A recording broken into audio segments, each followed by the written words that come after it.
조금 전 경북경찰청이 실종자 수색 중에 순직한 해병대원 사망 사고에 대한 수사 결과를 발표했습니다. 네, 경찰은 임성근 전 해병대 제1사단장에 대해선 불송치 결정했는데요. 현장 취재기자 연결해서 자세한 내용 확인합니다. 정지훈 기자.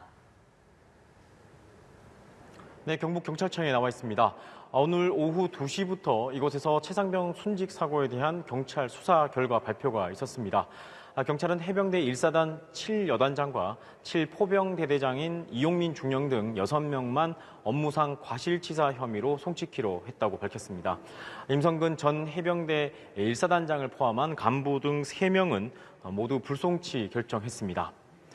경찰은 그동안 지난해 7월 경북 예천에서 실종자 수색 작전 중 순직한 최상병 사망 사건을 수사해 왔는데요.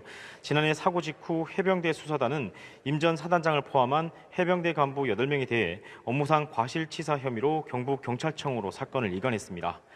하지만 국방부는 이 같은 조사 결과에 대한 경찰 이첩을 보류하고 조사본부에 재검토를 지시했고 이후 대대장 2명만 경찰에 이첩했습니다.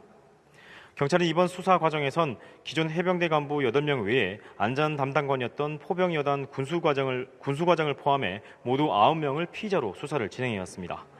이 중 경찰이 업무상 과실치사 혐의가 있다고 판단한 건 모두 6명인데요. 당시 현장을 지휘한 7여단장과 11포병대대장, 7포병대대장인 이중령, 그리고 7대대 본부중대장과 수색조장, 포병여단 군수과장 등입니다. 11대대장은 포병여단의 선임 대대장으로 7여단장과 소통하고 수색 지침을 하다라는 과정에서 7포병대대장이 수중 수색으로 오인케 하는 지시를 임의로 했다고 경찰은 판단했습니다. 이중령을 비롯한 7포병대대 간부들과 포병여단 군수과장 등 4명에 대해선 선임 11대대장이 지시한 수색 지침이 위험하다는 것을 알고서도 상부에 확인해 지침을 철회하거나 변경하지 않아 위험을 초래한 책임이 있다고 밝혔습니다. 7여단장은 예천 지역 현장의 해병대 총 책임자로 수색 지침에 대한 설명을 불확실하게 했고 기상 상황 등을 고려한 세심한 관리 감독을 해야 했지만 이를 소홀히 한 혐의가 있다고 판단했습니다. 네, 무엇보다 임 전 사단장 혐의 여부에 대해서 정치권을 비롯한 국민의 관심이 집중됐는데 불송치 결정이 내려졌습니다. 이 같은 결정을 한 경찰의 판단 이유는 뭡니까? 네, 경찰은 임 전 사단장의 직권남용과 업무상 과실치사 등 혐의에 대해 명확한 인과관계가 확인되지 않았다고 밝혔습니다.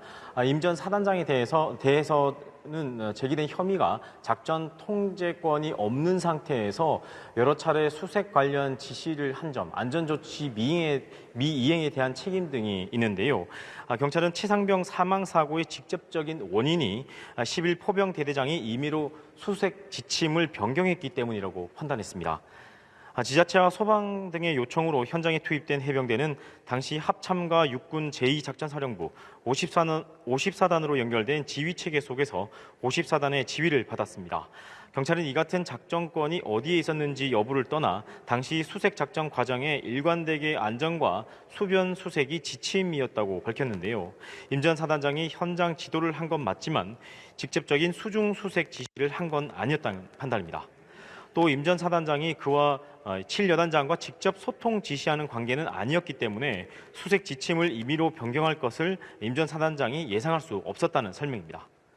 경찰은 그동안 언론이 제기한 임 전 사단장의 직접적인 수색 지시, 구명조끼 등 안전조치 미흡에 대해서도 모두 인정되지 않는다고 최종적으로 판단했습니다. 한편 수사 결과에 대해 해병대 전 수사단장 박정훈 대령 측 변호인단은 납득하기 어렵다며 반발했습니다. 변호인단은 국방부 장관 등이 지속적으로 수사 가이드라인을 제시할 때부터 1사단장 불송치는 예견된 일이었다고 주장했습니다. 또 순직 해병대원의 소속 대대장인 이중령의 변호인 김경호 변호사는 임 전 사단장에게 면죄부를 준 것이라며 강하게 반발했습니다. 김 변호사는 임 전 사단장을 공수처에 직권남용과 업무상 과실치사 혐의로 고발한 상태입니다. 한편 경찰은 오늘 수사 결과 발표를 끝으로 사건을 검찰에 송치할 계획입니다. 지금까지 경북경찰청에서 연합뉴스TV 정준입니다.